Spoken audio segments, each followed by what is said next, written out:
Avalonia was land surrounded by endless mountains. The civilization there struggled to fulfill their needs with the limited resources they have. Many have tried to conquer the deadly mountains, but no one ever returned alive. Then the greatest explorer took the challenge. Will he be able to succeed? Yeager Clade was a man of steel who was not afraid of any challenge. He had conquered many impossible missions along with his brave son, Searcher Clade. After training for years, they finally decided to travel to the other side of the huge mountains. Along with their crew, the Clades had searched the midpoint of their journey. They were quietly passing through an ice cave when Searcher noticed a strange glowing plant. As soon as he touched it, the plant radiated a strong electric charge. Searcher's screams made the icicles fall. Luckily, he was rescued by his dad. Searcher suggested stopping their mission and bringing the miracle plant back to their hometown. It can be used as energy to drive vehicles and factories. Yeager waited his whole life to see what was on the other side of the mountains. He couldn't back off. He argued with his son, but wasn't able to convince him. The crew was also on Searcher's side, so Yeager decided to continue his mission alone. It's been 25 years since then. The plant Searcher brought is named Pando and has become the energy source for Avalonia. Searcher is living his dream as a Pando farmer along with her loving wife Meridian and his teenage son Ethan. Searcher teaches his son all the aspects of farming, so he takes over the family business one day. Just like most parents, Searcher sees himself in Ethan, but he's not aware of what Ethan truly desires. The young boy is not fascinated by farming much. Instead, he loves hanging out with his friends and discovering new things. His closest friend, Yatso, also believes that Ethan is more of an explorer just like his grandfather. But being a good son, he obeys his dad and helps him in delivering pandos around the town.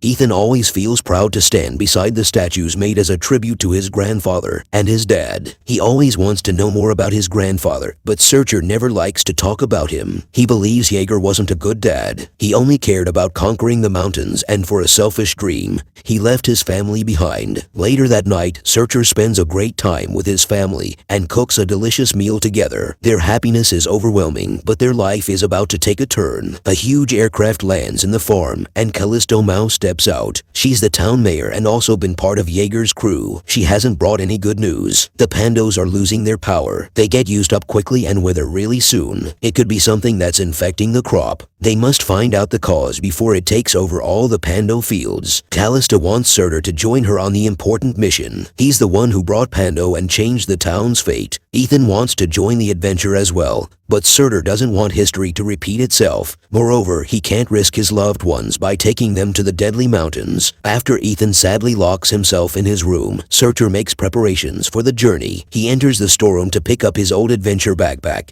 and the lovely compass his father left for him. Afterward, he gets inside the spacecraft and joins the crew meeting. Callisto describes how all the pandas are connected to a single source through their roots. If they can dig in and find the source, they can fix the disease and revive all the crops. The researchers have located a source that's hidden deep under the ground. As the spacecraft descends, they hear Meridian's voice. She has come back to get Ethan, who secretly joined the mission. Suddenly, a bunch of strange creatures flies out of nowhere. These creepy animals start attacking the spacecraft and injure the pilot. Meridian uses her plane to guide the spacecraft. Then she jumps into the pilot's seat and takes control. Instead of bumping into the rocks, they pop up into a strange world. It was hiding deep under the ground. Searcher and his dog fall off the spacecraft while the others land in a different spot. After getting up from the fluffy pink ground, Searcher looks around and sees the strangest animals and plants he ever witnessed in his life. Suddenly, a slimy creature snatches away his handkerchief. Searcher follows it to get back his belongings, but the slime has brought bigger monsters. Searcher runs for his life and meets another strange creature,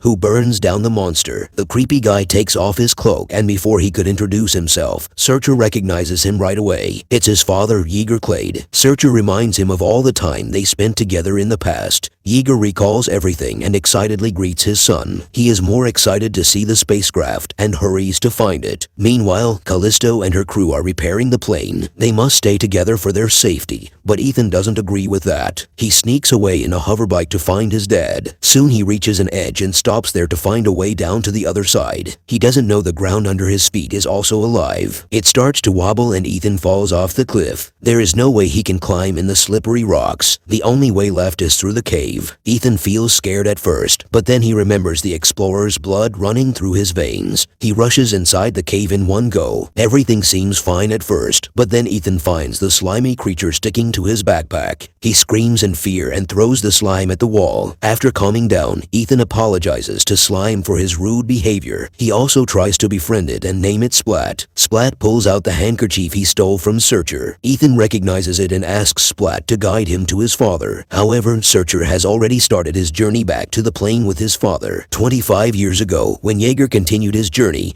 he realized it was impossible to cross the mountains directly, and he found this hidden place and decided to cross the mountains by traveling underground. He fought every monster inside and reached the burning sea. Its water can burn the flesh off a person's bones. Since then, Jaeger has been trying to find a way to cross it, but now he has a plan. He can use the crew's aircraft and fly over the burning sea. Searcher gets disappointed after hearing his father's intentions. It's been 25 years, but Jaeger still only thinks about himself. He just wants to conquer the mountains. He's not affected by the fact that his family has been living considering him dead. Jaeger's wife also moved on and married another man. His statue lies in the center of the town, but Jaeger didn't get a chance to see it. Nothing is enough for him. They have just figured out another miraculous world, but Jaeger is still risking everyone's life. After sliding down the mountains, they find the game card Ethan had. Jaeger predicts that Ethan is in danger and can be eaten by the monstrous Reapers. He's right. Splat is misleading Ethan and takes him to the Reaper's nest. Ethan finds a bunch of pando seeds there and starts collecting them. Splat also holds a seed and burns himself. He starts to cry in pain. Ethan treats him softly and wraps up the wound. Splat's view of Ethan has changed. He doesn't want to harm this sweet human being anymore. Unfortunately, it's too late. The Reapers have woken up and attacked from all sides, but Jaeger has come in time to save his grandson. He burns down the Reapers and starts running away. They reach the cliff and jump off. They land down on a swarm of pink jellyfish. They use them as a route to escape the Reapers. Ethan is really impressed by his grandfather's bravery. He's the role model Ethan always idealized. In excitement, Ethan slips his foot and falls down. Luckily, his new friend Splat catches him in time. In contrast, Searcher still regrets being Jaeger's son and getting stuck in such a risky situation. More has to come as Jaeger's gun runs out of fuel. The Reapers are about to eat them, but then Meridian and Callisto come like angels. They have brought hover bikes and everyone rides on them. They are rushing forward, but another bunch of monsters is coming from the opposite side. Splat suggests Ethan use the pandos. It gives the Reapers a strong electric shock and buys enough time for the crew to escape safely. They reach back to the aircraft, but as soon as they land, Jaeger and Searcher start arguing over the further plan. Callisto calms them down and suggests a mutual route. Their priority is saving the pandos so they will continue searching for its heart. Afterward, they can always continue the adventure of conquering the mountains. The mission continues. The crew follows the pandos' routes and searches the collected samples. They haven't figured out the solution yet,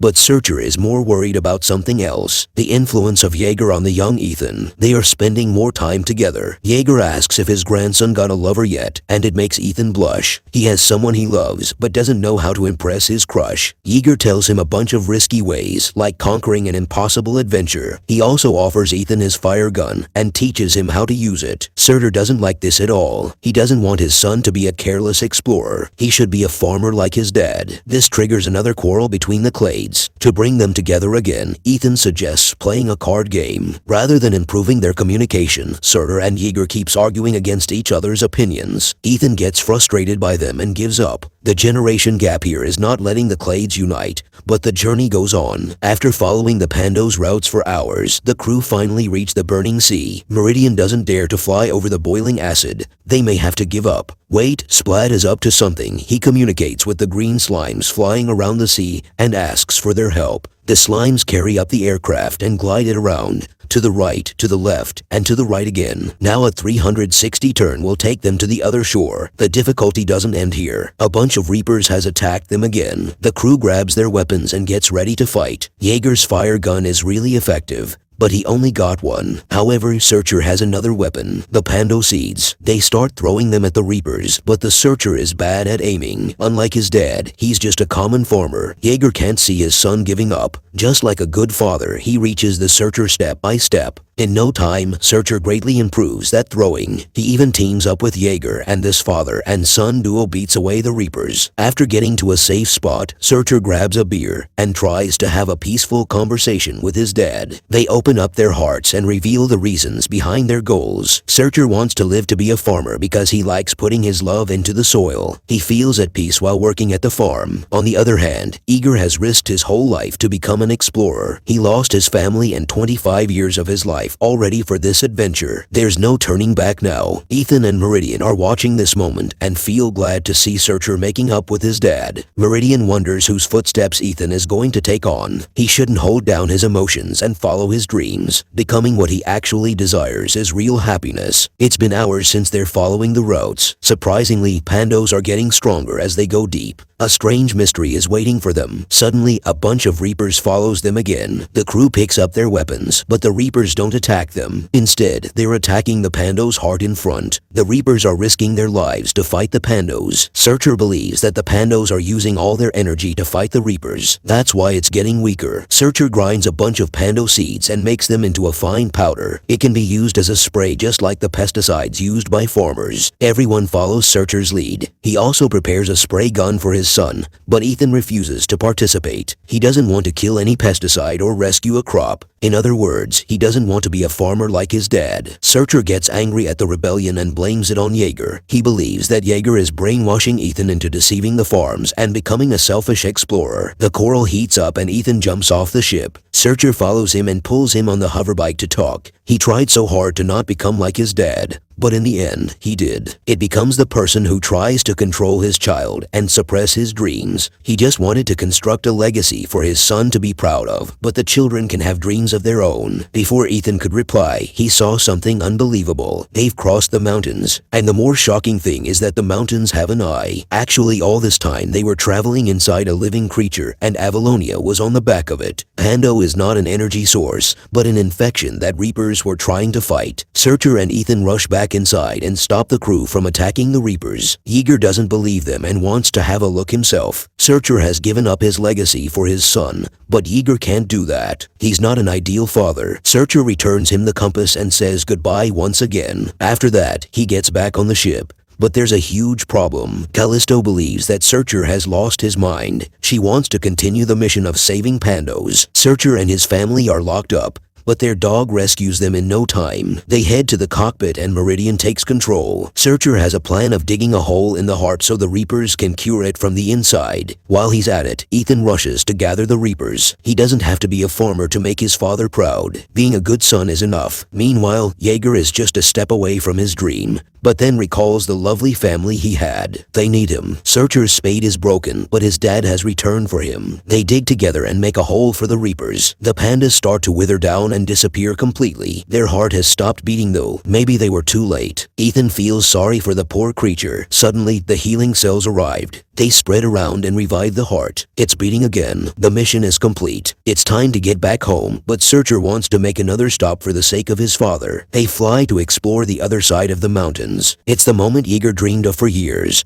but now it feels more special because his beloved son is beside him. A year passes quickly. Searcher has continued being a farmer, but he has let his son explore the world and follow his dreams. Being a good parent is not forcing your child to become what you like. It's actually supporting the child while he follows his own dreams. Subscribe for more videos like this, turn on the notification, and leave a like and comment. Thank you.